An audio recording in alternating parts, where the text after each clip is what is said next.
সুইডেনে কোরআন পোড়ানোর অপরাধে এক ব্যক্তিকে গুলি করে হত্যা করা হয়েছে।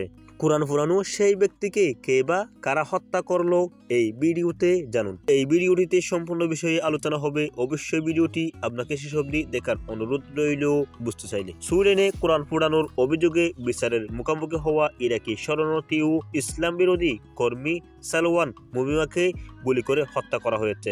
আদালতের রায় ঘোষণার কয়েক ঘন্টা আগে বুধবার রাতে স্টকহোমের কাছে স্টলস শহরের তাকে গুলি করে হত্যা করা হয়। এই ঘটনায় 5 জনকে আটক করেছে সুইডেন পুলিশ।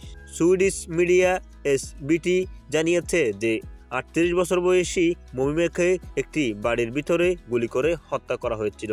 হত্যার সময় তিনি টিকটক লাইভে ছিলেন। একটি ভিডিওটিতে পুলিশ ঘটনাস্থল থেকে তার ফোন কেটে নেই, সরাসরি সম্প্রচার বন্ধ করে দেয়।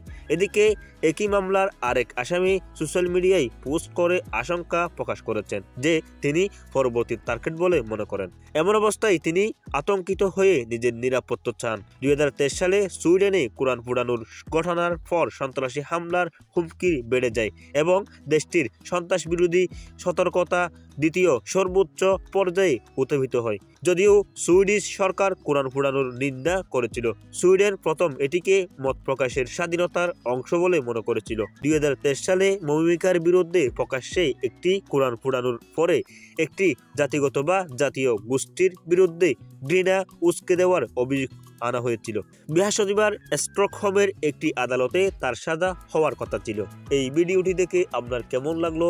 মূল্যবান মতামতগুলো আমাদের কমেন্ট বক্সে জানাবেন এবং আপনি যদি আমাদের চ্যানেলের প্রথম হয়ে থাকেন অবশ্যই আমাদের চ্যানেলটি সাবস্ক্রাইব করবেন, রিকোয়েস্টটি অবশ্যই ফলো করবেন। আসসালামু আলাইকুম ওয়া রাহমাতুল্লাহি ওয়া বারাকাতুহু।